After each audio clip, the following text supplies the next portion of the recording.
Angela Munslow chooses to represent herself in figurative form because the figure has such beauty.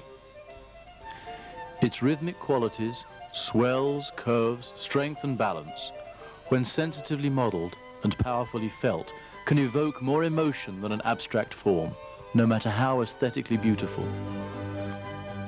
The figurative form is timeless. Since the earliest civilizations, man throughout the world has communicated through the human image and form.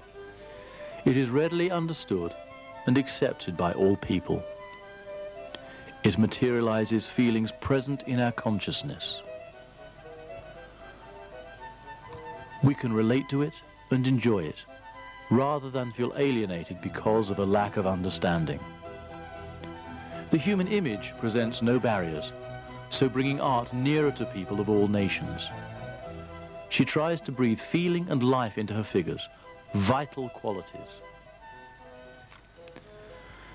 This is perfectly expressed in the international theme of harmony, which shows a group of life-size children from the different continents jumping into water in harmony. The rhythmical positions of the limbs and figures add a musical and lyrical quality. The children enjoy each other's company, playing in harmony and united by a common bond which knows no barriers, the hope for the future of mankind.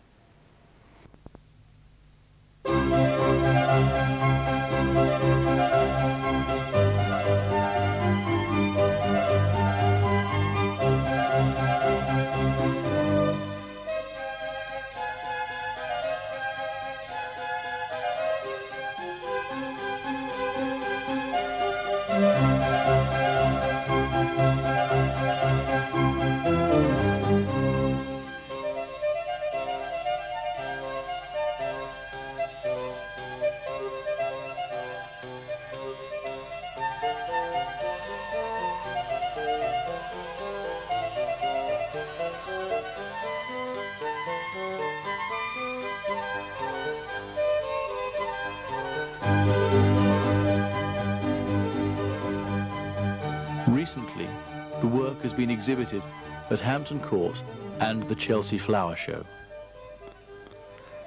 Every May for the last 80 years, the grounds of the Royal Hospital in Chelsea have been transformed for 1 week into gardens of delight.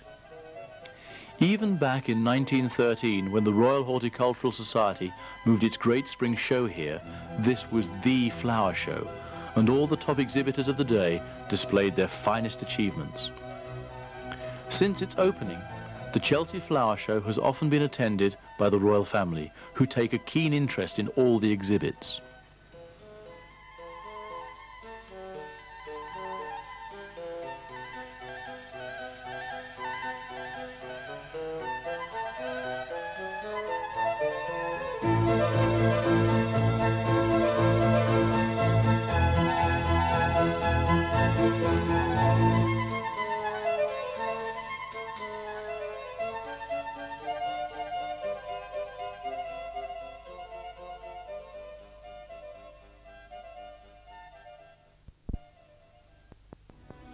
The International Expo 92, hosted by Spain in Seville and attended by over 26 million people, was the setting for another of Angela's major works. A fine china figure was her prize-winning entry for the Royal Doulton centrepiece at the British Pavilion. Royal Doulton had decided to hold a competition for their showpiece, and Angela's work seemed to strike the right chord. The important thing about all expositions, and the first one was actually in 1851 at the Crystal Palace, and by tradition, pottery manufacturers, ourselves included, have always used them just to show the world their best artistry and to stretch their technology.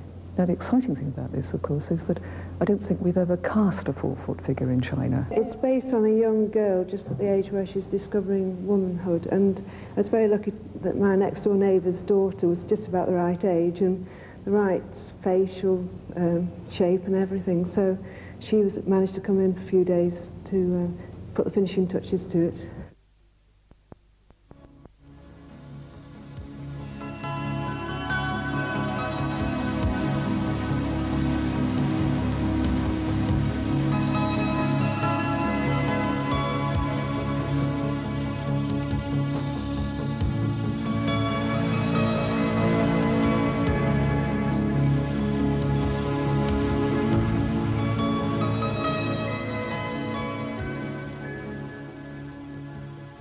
It's called Discovery, and it symbolizes the natural elements: earth, air, fire, and water. The earth is the globe on which the girl is standing. The water, the waves lapping around her feet. The air blows her dress and her hair. Fire is symbolized by the mysterious crystal that she has found. Angela also modelled a smaller 12-inch version of Discovery, which was released by Royal Doulton through its International Collectors Club during Expo year.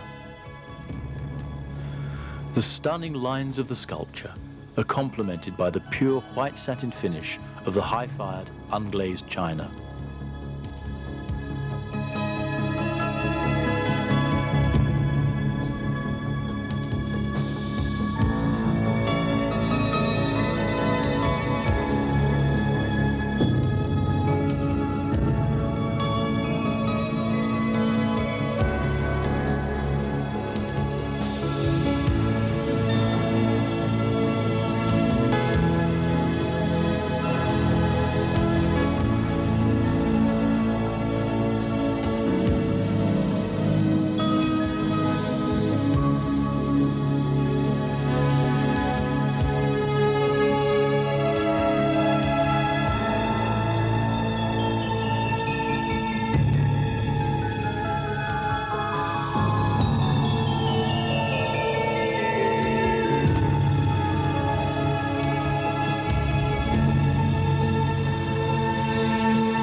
Angela's scientific skills have given her the ability to create the ideal surface texture to complement the form she is expressing.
Gaia, the Greek goddess of Mother Earth, offers her bountiful gifts to man.